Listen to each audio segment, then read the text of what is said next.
Hello guys, Teacher Reps again and welcome to our YouTube channel. Okay, so in this video, ang ituturo ko ay tungkol sa proportion problems. Okay, so bago natin simulan, intro muna tayo.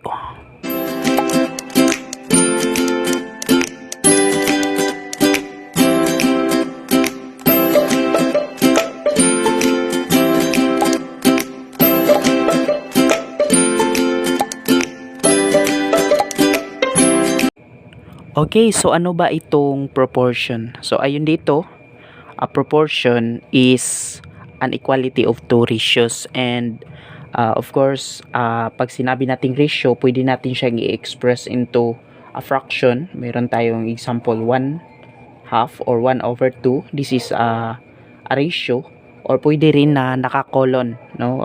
Example A is to B or pwede ring 3:4, no? So ito yung halimbawa ng ratio. Now pag sinabi nating proportion, we have equality of two ratio. So pwede natin siyang isulat into a fraction form, no? The equality of two fraction. Meron tayong A over B is equal to C over D, no? So this is called proportion. O pwede ring colon, no? In a colon form, we have A is to B, no, is equal siya sa C is to D.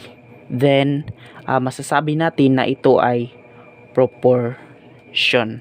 In problem solving, meron tayong tatlong uri ng proportions.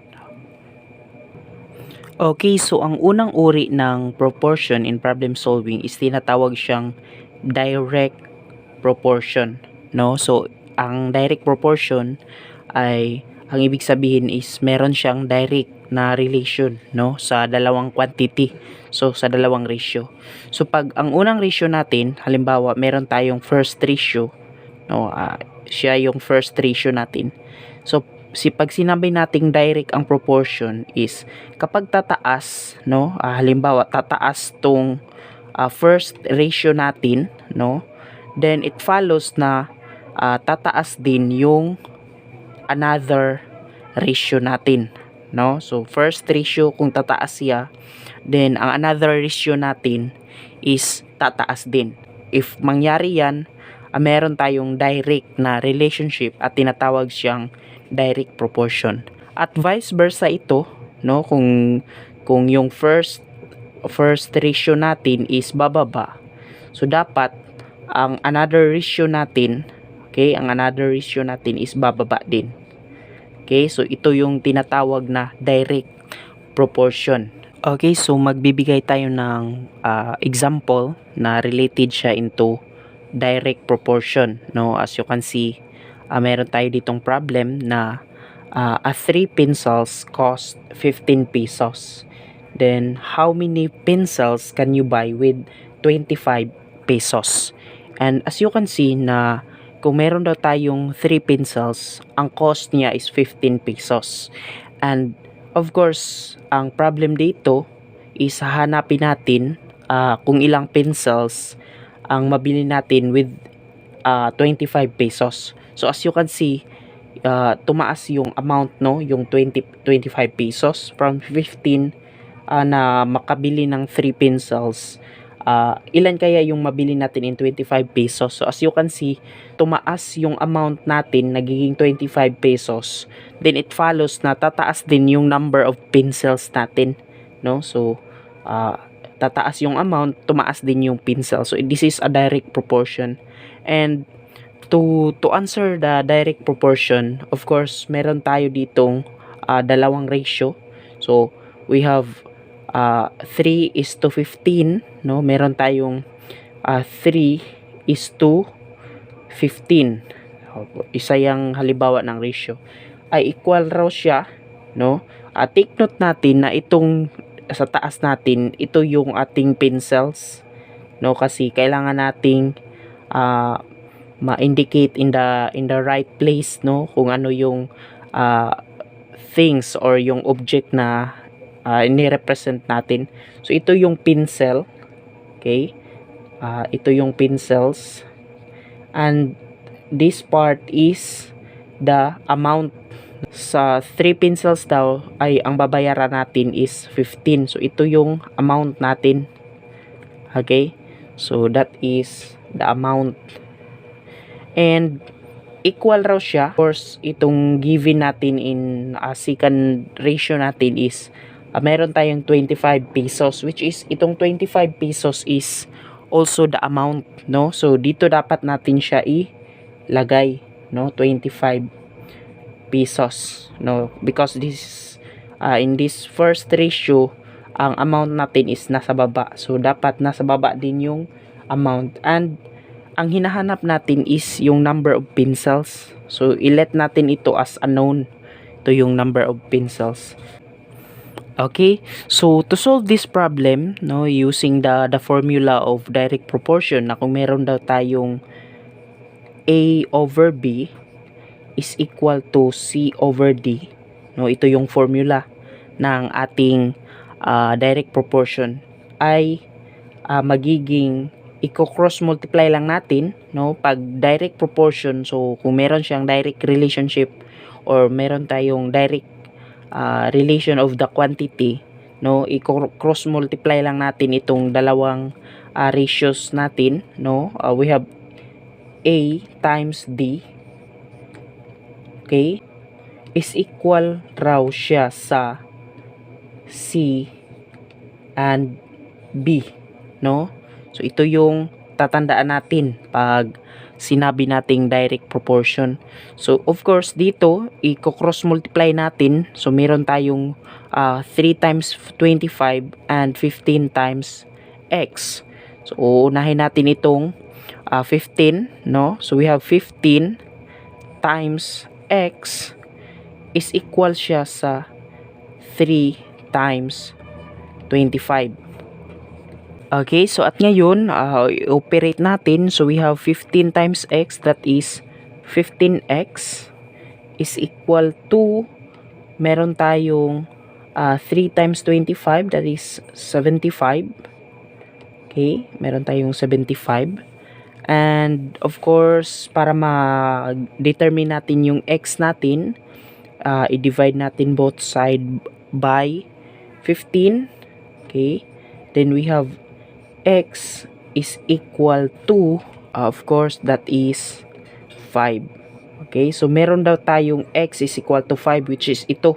So ito yung hinahanap natin, how many pencils. So ito yung number of pencils na mabibili natin if we have 25 pesos. So ito yung problem. And to check this one, of course, we will use this formula, this one, no. Kung meron tayong 3 times 25 is equal raw siya sa 15 times, ano yung x natin, 5, no. So meron tayong 75 is equal raw siya sa, okay, 15 times 5, that is also 75. So it means na yung x natin is ito yung tamang sagot natin. So yan yung paraan kung paano isolve yung direct proportion or direct proportion problem. Okay, so magbibigit pa tayo ng isa pang halimbawa, no, na which is related pa rin siya sa direct proportion. We have this problem: a recipe for 4 cups of milk for every 14 cups of flour. A chef will use 28 cups of flour. Then the problem is how many cups of milk must he have? No, so meron daw a recipe daw na ang recipe natin is we have for every 4 cups of milk. So gagamit tayo ng 14 cups of flour, no? That is the recipe. So this is our first ratio, and we have 4 is 2 or 4 over. So kapag 4 cups of milk, so take note natin na ito yung milk, no? Ito ay milk. Pagkatapos sa 4 cups ng milk, so gagamit tayo ng 14 cups of flour. So ito yung flour. So kailangan natin itong i-indicate para hindi tayo malito, no, for the proportion or the equality. So is equal siya. So of course, ang hahanapin natin dito is yung how many cups of milk must he have. So of course, given dito yung 28 cups of flour. So dito yung sa first ratio natin nasa ibaba yung flour. So dapat sa baba rin natin ilagay yung 28 cups, no? So 28 cups of flour kasi flour yung given natin. Pagkatapos, yung hinahanap natin, of course, we have how many cups of milk must he have, or kapag 28 cups ang flour na gagamitin, so ilan yung need na milk, no, given for this recipe, no, na sa every 4 cups of milk is 14 cups of flour. So of course, unknown natin yan kasi hahanapin pa natin. And of course, as what I've said, no, in direct proportion, i-cross multiply lang natin, no, meron tayong 4 times 28 is equal raw siya sa 14 times x. So unahin natin yung 14x. So we have 14x or 14 times x is equal siya sa 4 times 28. Okay, so operate natin. We have 14x, no, kasi 14 times x, that is 14x, is equal to ilan nito? So 28, 56, that is 112. Okay, that is 112.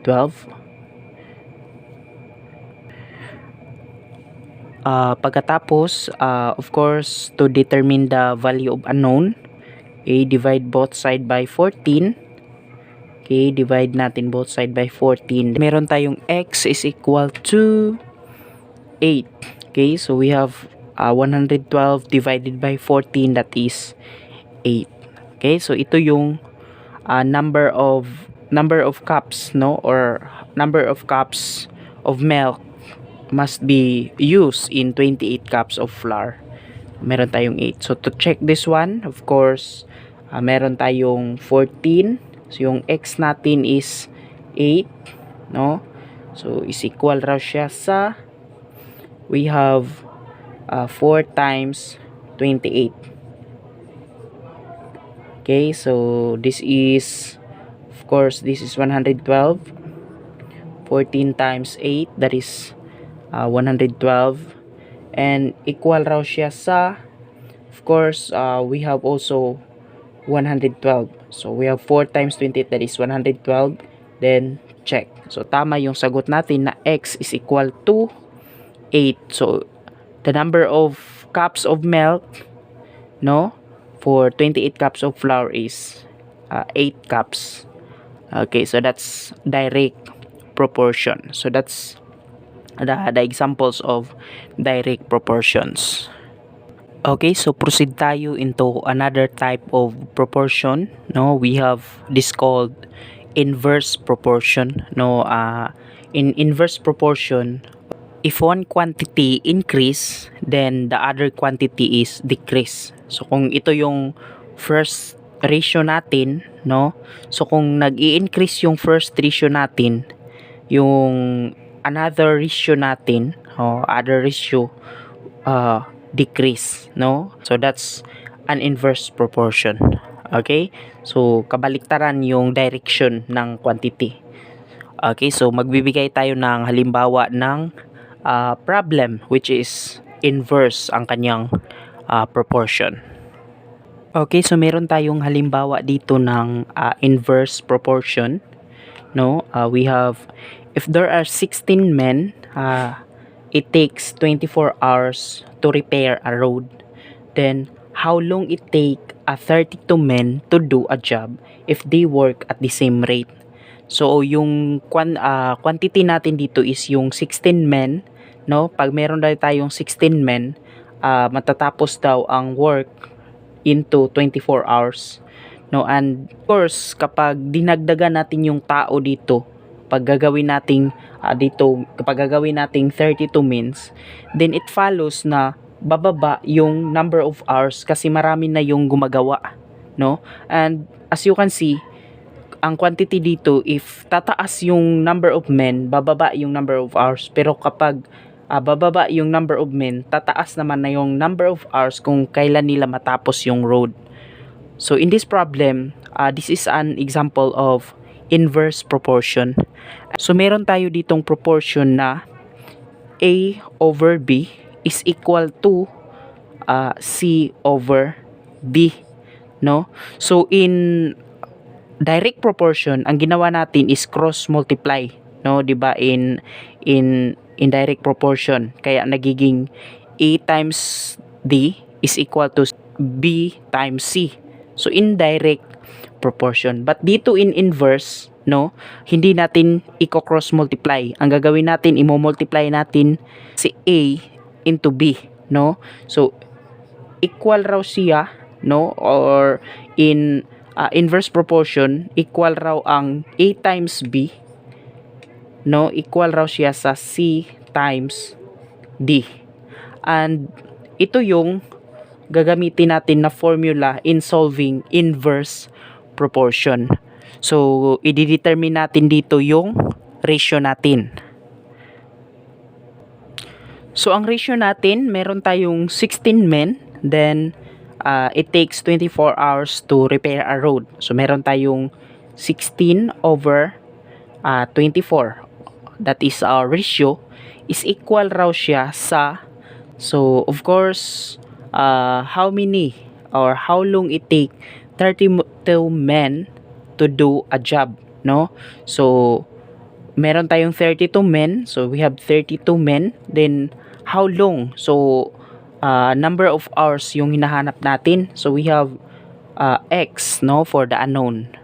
Okay, so of course gagamitin natin yung formula na kanina. Meron tayong A times B is equal to C times D. This is our formula for an inverse proportion. So meaning 16 times 24 is equal raw siya sa 32 times x, or pwede nating gawing 32 times x is equal siya sa 16 times 24. Okay, so ito i-operate natin. Meron tayong 32, we have 32x is equal to 384. So for 16 times 24. Okay, so now to determine the value of unknown, itong x natin, so divide natin both side by 32. Divide by 32, so 384 divided by 32, we have x is equal to, of course, isolve natin, we have 384, divide natin ng 32, we have 1, no, we have 32, and we have 64, so 64 2, so that is 12. So meron tayong x is equal to 12. So ito yung ating sagot. If meron tayong 32 men to do a job, then meron tayong 12 hours, no, to finish the repair of the road. So as you can see, kung 16 men 24 hours, pero pag 32 12 hours lang. So bumaba siya kasi meron siyang inverse proportion. So ito yung ating sagot para sa problem na ito. Let us have another example in of course inverse proportion. So we have, it takes 27 women to clean the building in 15 days. So at this rate, how many women will be needed to clean the same building in 9 days? So ang hinahanap natin is the number of a person or the woman, no, to clean the building in 9 days. So as we have known na in 15 days kaya siyang tapusin, no, ng 27 women, no, ang isang building. And of course, if 9 days lang, no, if 9 days, so it is expected na mas mataas yung number of women kasi bumaba yung number of days, no? So tataas dapat yung number of women, na number of worker or women to clean the building. So this is an example of an inverse proportion, and take note, meron tayong ratio na 27:15, no? 27 women for 15 days, kaya nang i-clean yung 15 days. So is equal raw siya sa, of course, how many women, no? Ito yung ano natin, yung women, and given naman yung 9 days. Okay, so this is the position, no, of the equality of two ratios or our proportion. So of course, since this is inverse proportion, so tandaan natin, pag inverse, meron tayong A times B, no, is equal to C times D, no? Kung meron tayong A over B is equal to C over D, no? Ito yung ating inverse proportion. So meron tayong 27 times 15 is equal daw siya sa x times 9, or pwede nating isulat una yung x times 9 is equal to, of course, we have 27 times 15. Okay, so simplify natin, we have 9x is equal to 27 times 15, that is we have 405, so that is 405. Okay, so divide natin both side by 9 para ma-separate natin or ma-determine natin yung value ng x natin, and we have x is equal to of course, meron tayong 405. 405 i-divide natin ng 9, so meron tayong 40 times 9, that is 4, and we have 4 times 9, 18, we have 36. Okay, so we have 45, so that is 45 divided by 9, so that is 5, no, kasi 9 times 5, that's 45, so we have 45. So we have x is equal to of course we have 45. So this is our answer, no, for the question that how many women will be needed to clean the same building in 9 days. So as you can see, pag 9 days daw, so kailangan natin ng 45 women. Okay, so proceed tayo into another type of proportion, no? Tinatawag siyang partitive proportion. So in partitive proportion, no, if we have one quantity, then it is partitioned or hinahati siya into other quantity or proportion. So of course, gagamit tayo dito ng mga variable natin, no?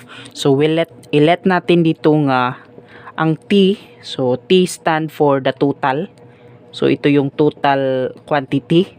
Then of course, since meron tayong nakapartition siya, so meron tayong A is to B is to C. So kung tatlo yung paghati natin sa proportion, pwede natin gamitin A is to B is to C, no? And kung dalawa lang, pwede lang A is to B, no? Pero kung tatlo, A is to B is to C, or kung apat pa, A is to B is to C is to D, no? And to determine the partitive proportion, of course, una, gagawa tayo ng equation na meron daw tayong AX plus BX plus CX. So ito, kapag tatlo lang, halimbawa tatlo lang ko hanggang C lang tayo, then is equal to the total. So ito yung gagamitin natin, no? So ang gagawin natin una, of course, kukunin natin yung unknown or yung value ng x natin dito, and we will use this formula to determine the value of x, then isa-substitute natin. So para mas maintindihan natin, magbibigay tayo ng halimbawa. Okay, so meron tayong halimbawa dito ng partitive proportion. No, meron lang tayong dalawa no na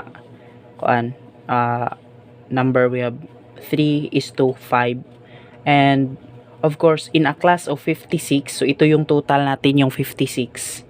Then the ratio of male, take note tayo dito no na ang ratio daw is male to female. So ito yung male, ito naman yung female, kasi kung ano yung position ng ratio natin, dapat ay ganun din ang form ng ating ratio, no? So we have 3:5. So itong 3, ito yung male, at saka yung 5, ito yung female. Then ang question dito is, how many are female? So para hindi tayo malito, kukunin natin yung ating total na meron tayong 56, no? And 'di ba, sinabi natin na ang A is to B, no? Yung A is to B, pag dalawa lang yung number natin or isa lang yung ratio natin. So 'di ba, ito yung 3:5. So ito yung ratio natin, no? So yung A natin, siya yung nagrepresent ng male, yung B natin siyang nagrepresent ng female. So of course, same dito, no? Pag ine-represent na natin, we have 3:5. So ang 3 yung male, at saka yung 5 yung female. And take note na pag ganito, pwede natin yang i-rewrite into formula na AX, yung A natin is yung 3, plus BX is equal to the total. So ito yung formula na gagamitan natin in a partitive proportion, kasi kukunin natin yung value ng x natin dito, no? So pag i-apply na natin yung nasa problem, magiging yung A natin magiging 3x plus 5x, no, is equal to ano yung total natin. So we have 56. Okay, so take note na itong 5, no, we have 5, itong 5x, ito yung hinahanap natin, kasi how many are female. So yung 5x yung hinahanap natin. So yung value ng 5x is yung sagot natin for the question na ilan yung female. And to solve this one, of course, we need to identify first, no, yung value ng x. So we have 3x plus 5x, that is 8x, is equal to 56. Okay, so to get the value of x, so we have to divide both side by 8, no, and x is equal to we have 56 divided by 8, that is 7.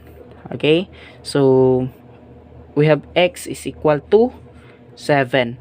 So to determine, no, if ilan yung female, so of course isa-substitute natin sa 5x, kasi yung 5x ito yung nagrepresent ng female, no? So yung nagrepresent ng female, so according to the ratio. So para ma-determine natin, so we have 5 times yung 7, no? Then we have of course yung number of female natin is we have 35. So ito yung ating sagot, no? We have 35 number of female. So ganyan yung paggamit ng partitive proportion.